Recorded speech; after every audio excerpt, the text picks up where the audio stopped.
ఓం నమః శివాయ. ఓం నమో నారాయణాయ. ఓం శ్రీ స్వర్ణాకర్షణ కాల భైరవాయ నమో నమః. ఓం శ్రీ నరదృష్టి నివారణ కాల భైరవాయ నమో నమః. ఓం కాళకాలాయ విద్మహే కాళాతీతాయ ధీమహి తన్నో శ్రీ స్వర్ణాకర్షణ కాళభైరవ ప్రచోదయాతు. మా ఛానల్కి స్వాగతం. చూస్తున్న వీక్షకులకు ప్రేక్షకులకు ప్రియ కాళభైరవ భగవద్బంధులకి స్వాగతం పలుకుతూ మమ్మల్ని ఎంతగానో ఆదరిస్తూ ఉండబడినటువంటి ప్రియ సోదర సోదరీమణులకు అందరికీ సనాతన హిందూ ధర్మ పరిరక్షకులకు సంరక్షకులకు జ్యోతిష అభిమానులకు స్వాగతం పలుకుతూ నూతన ఆంగ్ల సంవత్సరం ప్రారంభం అయిన తర్వాత జనవరి నెలలో ద్వితీయార్థంలో అనగా 16వ తారీఖు నుండి 1/2024 31/1/2024 వరకు పుట్టినటువంటి వారందరికీ కూడా ముందస్తుగా జన్మదిన శుభాకాంక్షలు. గతంలో వివాహం చేసుకున్న వారికి వివాహ వార్షికోత్సవ శుభాకాంక్షలు. ఆ యొక్క నరదృష్టి నివారణ కాళభైరవ స్వామి యొక్క ఆశీస్సులు అందరిపైన ఉండాలని, ఒక్కొక్క మాసంలో ఒక్కొక్క కాళభైరవుడు ఉంటాడు కనుక ఈ యొక్క పుష్యమాసంలో శుక్లపక్ష అష్టమి పూర్ణిమ సందర్భంగా శ్రీ క్షేత్రపాలక కాళభైరవ స్వామి వారి యొక్క ఆశీస్సులు అందరినీ చల్లగా చూడాలని, ఎవరైతే ఏ వృత్తులు అయితే చేస్తున్నారో విద్య, ఉద్యోగ, వ్యాపార, వ్యవసాయ, రాజకీయ, సేవా రంగాల్లో ఉండబడినటువంటి వారందరికీ కూడా సకల అష్టకష్టాలు తొలగిపోయి అష్ట ఐశ్వర్యాలను ప్రసాదించాలని శ్రీ క్షేత్రపాలక కాళభైరవ స్వామివారిని, అందరిపైన నరదృష్టి నివారణ కలగాలని నరదృష్టి నివారణ కాళభైరవ స్వామివారిని వేడుకుందాం. ద్వాదశ రాశుల్లో గ్రహ గమనాలు ఒకసారి వీక్షింపచేద్దాం. మేషరాశిలో గురు సంచార స్థితి, కన్యరాశిలో కేతు సంచార స్థితి, వృశ్చిక రాశిలో శుక్ర సంచార స్థితి, ధనస్సు రాశిలో కుజుడు మరియు బుధ సంచార స్థితి, మకర రాశిలో ఏడాది తర్వాత రవి సంచార స్థితి, కుంభరాశిలో శనేశ్వర స్వామివారు స్వక్షేత్ర సంచార స్థితి, మీనరాశిలో రాహు సంచార స్థితితో ద్వాదశ రాశుల్లో గ్రహ గమనాలు ఈ విధంగా ఉన్నాయి. 19వ తారీఖున శుక్ర భగవానుడు ధనుసు రాశిలోకి సంచార స్థితి ఈ విధంగా ఉంది. ధనుసు రాశి వారికి పుష్యమీ నక్షత్రము, పునర్వసు నక్షత్రము, పుష్యమాసము గురువారం రోజు రావడం వలన గురుపుష్యార్క యోగాన్ని ఎలా పొందాలో ఈ వీడియోలో సవివరంగా సంపూర్ణంగా తెలుసుకుందాం. ధనుసు రాశిలో ఏ నక్షత్రాలు వస్తాయనగా మూలా నక్షత్రంలోని 4 పాదాలు, పూర్వాషాఢ నక్షత్రంలో 4 పాదాలు, ఉత్తరాషాఢ నక్షత్రంలోని 1 పాదం కలిపితే ధనుసు రాశి అవ్వడం జరుగుతుంది. చాలామందికి పుట్టినటువంటి కాల సమయంలో డేటా ఆఫ్ బర్త్లో లేనటువంటి కారణం వలన పేరు యొక్క మొదటి అక్షరాన్ని అనుసరిస్తూ ఆ రాశిని తెలుసుకునే ప్రయత్నం అవుతుంది. అవి ఏ అక్షరాలు సరి పరిశీలన చేద్దాం. ఏ, యో, బా, బి, బు, ధ, బా, డ, బే అక్షరాల వారందరూ ధనుసు రాశి జాతకులే. ధనుసు రాశి యొక్క అధిపతి దేవగురు బృహస్పతి. ఈ యొక్క బృహస్పతి ఈ పుష్యమాసము గురువారం రోజు పునర్వసు పుష్యమీ నక్షత్ర సందర్భంగా గురువారం రావడం వలన తెల్ల జిల్లేడు యొక్క వృక్షం దగ్గర ఒక పసుపు రంగు క్లాతులో కేజింబావు శనగపప్పును పసుపు రంగుతో పసుపు పేపర్ పైన మీ కోరికలను రాసి శ్రీ వరసిద్ధి శ్వేతార్క గణపతి స్వామికి సమర్పించడం వలన రుణ సమస్యలు, రోగ సమస్యలు, శత్రు సమస్యలు తొలగిపోతాయి. ఇంకొంచెం శక్తి కలిగితే తెల్ల జిల్లేడు యొక్క వృక్షాన్ని తీసుకొచ్చి ఇంట్లో పెట్టుకోవడం వలన సకల గ్రహాలు మీకు నెగిటివిటీ నుంచి పాజిటివ్స్ కలుగుతూ అష్ట కష్టాలకు స్వస్తి పలికి అష్ట ఐశ్వర్యానికి స్వాగతం పలుకుతారు అని చెప్పి గమనించాలి. అలా కుదరలేదు, ఈ యొక్క శనగపప్పును క్లాతును బ్రాహ్మణుడికి దానం ఇవ్వడం, లేదా పక్షులకు వేయడం, లేదు శివుడికి రుద్రాభిషేకం చేసి ఈ ధాన్యాన్ని తీసుకుని వెళ్ళి గోమాతకు పెట్టడం వలన సకల దేవత ఆశీస్సులు మీకు నిత్యము శ్రీరామ రక్ష అని చెప్పి గమనించాలి. రాశిలోనే కుజుడు, రాశిలోనే బుధోప సంచార స్థితి ఉండడం వల్ల కుజదోష ప్రభావం కావడం వల్ల చిన్న చిన్న విషయాలకు ఆందోళన తగదు. అందరూ మీ పైన అధికారం చెలాయించాలని చెప్పి అతను కోసం సమయం కోసం ఎదురు చూస్తూ ఉంటారు. మీ యొక్క జ్ఞానాన్ని, మీ యొక్క సమయాన్ని, మీ యొక్క ధనాన్ని అప్పనంగా ఎలా వాడుకోవాలని చెప్పి అనేక మంది పొంచి ఉన్నారు. కనుక ఇలాంటి కాల సమయంలో మౌనం, ప్రశాంతత, చిరునవ్వుతో కాలాన్ని నెట్టగలిగితే రాబోయే కాలంలో శత్రుశేషం, రుణశేషం ఉండదు అని చెప్పి గమనించాలి. ధనవాకు కుటుంబ స్థానంలో రవి శత్రుస్థానంలో సంచారం చేయడం వలన మీ జన్మ నక్షత్రం రోజున అష్టమి పూర్ణిమ తిథి ఎందున దూరావాయు జల ప్రయాణాలు పెట్టుకోకపోవడం, అలాగనే అప్పులు ఇవ్వకపోవడం, అప్పులు తెచ్చుకోకపోవడం, ముఖ్యమైన సభలు సమావేశాలు వాయిదా వేసుకోవడం ఉత్తమోత్తంగా భావించగలగాలి. తృతీయంలో శని సంచార స్థితి ఉండడం వలన తల్లిదండ్రులతో, అత్తామామలతో, అన్నదమ్ములతో, అక్కా చెల్లెలతో స్నేహపూర్వకమైన వాతావరణాన్ని ఏర్పాటు చేసుకోండి. మీరు అనుకుంటున్నారు అన్నీ మానవ సంబంధాలే, కానీ అందరూ అనుకుంటున్నారు ఇవి ఆర్థిక సంబంధాలే అనుకుంటున్నారు. కనుక మీ దగ్గర ధనం ఉన్నంత వరకే చుట్టూ మీ దగ్గర జనాలు ఉంటారు. ధనం లేకపోతే అనేక రకాల సమస్యలు పొంచి ఉంటాయి అని చెప్పి తెలుసు. అర్ధాస్తమ రాహు మీ యొక్క ప్రతి కదలికను అనేక మంది గమనిస్తున్నారు. శత్రువులు పొంచి ఉన్నారు. తస్మాత్ జాగ్రత్త.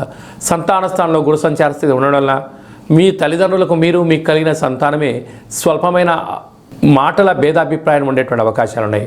కనుక మౌనం, ధ్యానం, ఆధ్యాత్మికత చాలా అవసరం అని చెప్పి గుర్తుపెట్టుకోవాలి.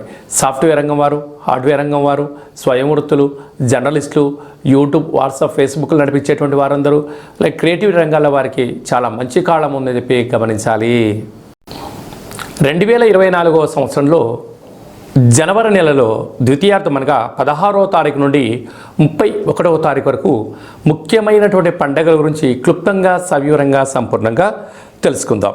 మనకు 18వ తారీఖున శుక్లపక్ష అష్టమి సందర్భంగా శ్రీ క్షేత్రపాలక కాళభైరవ స్వామివారిని, అలాగే 26వ తారీఖున పుష్యమాస పూర్ణిమ, పునర్వసు నక్షత్రము, పుష్యమీ నక్షత్రము రావడం వలన గురువారం రోజు పుష్యమీ నక్షత్రం రావడం వలన గురు పుష్యార్క యోగము అంటారు. అర్కము అనగా తెల్ల జిల్లేడు యొక్క వృక్షము. కనుక ఆంగ్ల సంవత్సరంలో ప్రారంభ దశలో ద్వితీయార్థంలో ఉన్నాం కనుక మనమందరము కూడా తెల్ల జిల్లేడు వినాయకుడు దగ్గర, శ్వేతార్క గణపతి స్వామి దగ్గర దీపాన్ని వెలిగించడం వలన ఈ సంవత్సరం అంతా కూడా సకల అష్ట కష్టాలు తొలగిపోతాయని చెప్పి గమనించాలి. అలాగనే ఈ మనకు 2 గురువారాలు కానీ, పూర్ణిమ రోజు గురువారం రోజు కానీ ఒక పసుపు రంగు క్లాత్లో కానీ, టవల్లో కానీ శనగపప్పును బాగా ఉడకబెట్టి లేక నానబెట్టి అందులో మూట కట్టి ఒక 3 ఒత్తులను ఆముదంలో కానీ, కొబ్బరి నూనెలో కానీ నానబెట్టి ఇంటి యజమానికి, వాహనాలకు, ఫ్యాక్టరీలకు దిష్టి తీసి బయట వేయడం వలన నరదృష్టి, శత్రు ప్రభావాలు తొలగి గురు యోగ్యత కలిగి విద్య, ఉద్యోగ, వివాహ, సంతాన, రాజకీయ, సేవారంగ కార్యక్రమాలు, రాజకీయ రంగ కార్యక్రమాల్లో అద్భుతమైన గురు యోగ్యత కారణం చేత మీకు రాజసన్మానం జరుగుతుందని చెప్పి గమనించాలి. మనం ఇంకనూ జనవరి నెలలో ద్వితీయార్థంలో అద్భుతమైన విజయాలు సాధించగలగాలి అన్నట్లయితే ఈ యొక్క పాత్ర కంచు పాత్ర, ఈ యొక్క పాత్రలో మనం 12 రాసులను అచ్చు వేయడం జరుగుతుంది.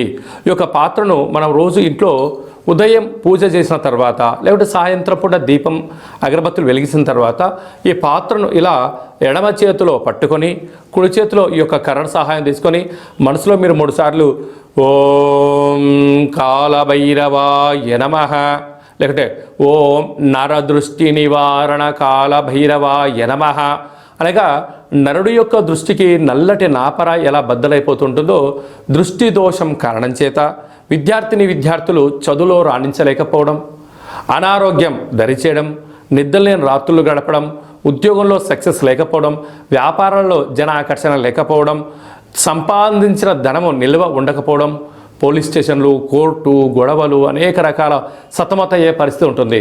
అలాగా మనము ప్రతిరోజు సూర్యోదయం నుంచి సూర్యాస్తమయం వరకు నిత్యము మనం ఏదో పనులు చేస్తూ ఉంటాం. అలాగా వ్యాపారాలు కానీ, నూతన వస్త్రాలు కానీ, బంగారు ఆభరణాలు కానీ, కొత్త కార్లలో తిరిగినప్పుడు అనేక మంది చూపుల యొక్క ప్రభావం మన పైన ఉంటుంది. అలాంటి ప్రభావాన్ని ఏ రోజుకు ఆ రోజు మనం తొలగించుకోగలగాలి అన్నట్లయితే ఈ యొక్క కాళభైరవ స్వామి వారి యొక్క అక్షయ పాత్రను గృహంలో ఉంచుకొని ఇలాగా శబ్దం చేసి ఇలా చిన్నగా మనసులో 3 సార్లు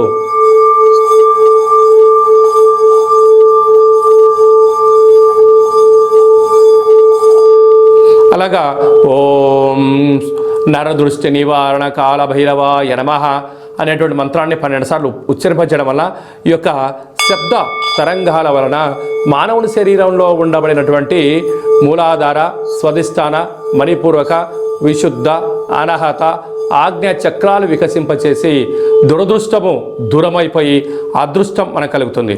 అందుకే అపాయంలో గొడుగులాగా, అష్టైశ్వర్యాలలో మనకు అంబారీ వాహనంలాగా కాళభైరవ స్వామికి ఆశీస్సులు ఉంటాయని చెప్పి గమనించాలి. ఇంకను మన వ్యక్తిగత జాతకం తెలుసుకోవాలనుకుంటున్నారా?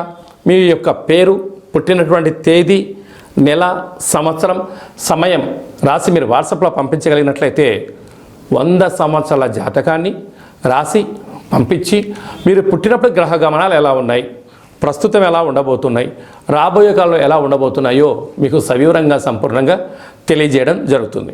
అలాగే డేట్ ఆఫ్ బర్త్ లేనటువంటి వారికి మీ పేరు యొక్క మొదటి అక్షరాన్ని అనుసరిస్తూ హస్త సాముద్రికం ద్వారా అనగా మీ యొక్క చేతి యొక్క రేఖలను పరిస్థితిని బట్టి గవ్వల ద్వారా కాళభైరవ స్వామి యొక్క ఉపాసన బలం చేత భూత, భవిష్యత్, వర్తమానాన్ని తెలియజేయడం జరుగుతుంది. అలాగనే మీ యొక్క అబ్బాయి కానీ అమ్మాయి కానీ పుట్టినప్పుడు చిన్నపిల్లలకు ఆధ్యాత్మికమైనటువంటి పేర్లు ఎలా పెట్టాలి, న్యూమరాలజీ ప్రకారంగా ఎలా పేరు పెట్టుకోవాలో మన యొక్క దేవాలయంలో మీకు సవివరంగా సంపూర్ణంగా తెలియజేయడం జరుగుతుంది. అలాగా మీ అబ్బాయి కానీ అమ్మాయి కానీ వివాహం కావడం లేదా అయినటువంటి అవ్వడానికి ఎందుకు ఇలా ఆటంకాలు జరుగుతూ ఉంటుంది, అలాగా అమ్మాయి యొక్క జాతకంలో కానీ అబ్బాయి యొక్క జాతకంలో ఎలాంటి దోషాలు ఉన్నాయి, ఆ యొక్క అబ్బాయి అమ్మాయి యొక్క జాతకంలో వివాహానికి సంబంధించినటువంటి గణాలు గుణాలు సవివరంగా తెలియజేయడం జరుగుతుంది. అలాగే వివాహమైన దంపతులు తరచుగా గొడవ పడడం, అనేక రకాలుగా ఇబ్బంది పడడం, పోలీస్ స్టేషన్లో కోర్టు అని విడాకులు తీసుకునే పరిస్థితి ఉంటుంది. అలా కాకుండా ఈ కింది నెంబర్ మీరు సంప్రదించి అపాయింట్మెంట్ తీసుకొని సంప్రదించగలిగినట్లయితే మీ యొక్క పేర్లలో స్వల్పమైన మార్పులు చేసి శ్రీ పార్వతీ పరమేశ్వరుల యొక్క ఆశీస్సుల చేత మీరు సంపూర్ణంగా జీవన విధానాన్ని సవ్యంగా సాగడానికి అద్భుతమైన సలహాలు, సూచనలు మీకు ఇవ్వడం జరుగుతుంటుంది.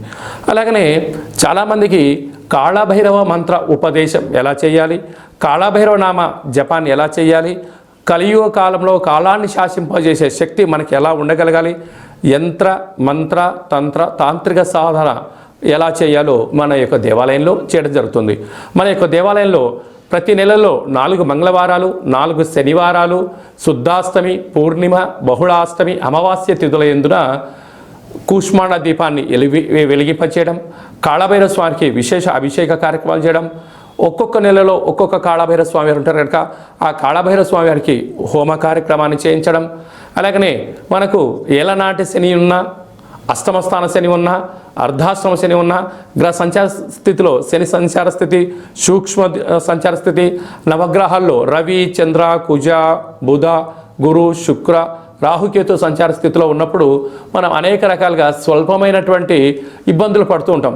ఈ యొక్క ఇబ్బందులను సంచిత, ప్రారబ్ధ, ఆగమిక అనే కర్మలను మనము కాళభైరవ స్వామి యొక్క హోమాన్ని చేయించి మీకు నరదృష్టిని తీయించేసి ఈ యొక్క కర్మను ఈ యొక్క కాళభైరవ సాధకులకు భిక్షగా భోజనాన్ని ఏర్పాటు చేయడం వలన మన యొక్క కర్మను స్వామివారి దగ్గర ప్రసాద రూపంలో ఏర్పాటు చేయడం వలన మనము సంపూర్ణమైనటువంటి అష్ట కష్టాలకు స్వస్తి పలిగి నూతన సువర్ణ అధ్యాయ జీవితానికి స్వాగతం పలకడానికి కాళభైరవ స్వామి యొక్క భిక్ష చాలా అద్భుతంగా ఉపయోగపడుతుందని చెప్పి గమనించాలి. కనుక మనమందరము కూడా కష్టాలను తొలగించుకుందాం, ఐశ్వర్యాలకు స్వాగతం పలుకుతాం. మనం ఏదైతే అనుకుంటున్నామో ఉన్నతమైనటువంటి విలువలతో కూడుకున్నటువంటి ఆరోగ్యంతో కూడుకున్నటువంటి జీవన విధానాన్ని మనం సొంతం చేసుకుందాం.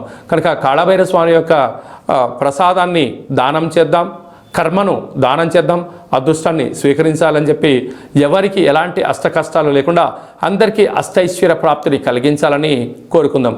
కనుక ఆసక్తి గలవారు ఈ కింద సంప్రదించి కాళభైరవ స్వామి పూజా విధానంలో పాల్గొనండి. అందరికీ అష్టైశ్వర్యాలు ప్రసాదించాలని నరదృష్టి నివారణ కాళభైరవ స్వామిని వేడుకుందాం.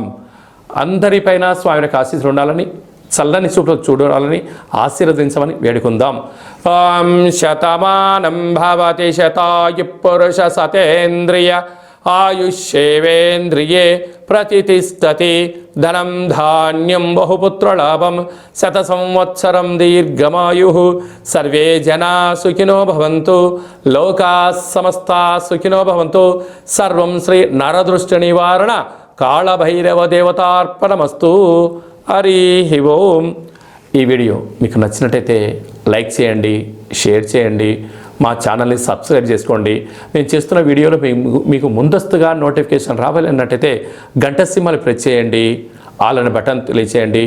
ఎవరైనా మన క్షేమాన్ని కోరుకుంటున్న వాళ్ళైనా అంటే మనం ఎవరి క్షేమాన్ని గురించి ఆలోచన చేస్తున్నట్లయితే ఈ యొక్క ఆధ్యాత్మికమైనటువంటి భక్తి సమాచారాన్ని వాళ్ళకు తెలియచేయండి. కాళభైరవ స్వామి ఆశీస్సులు పొందండి.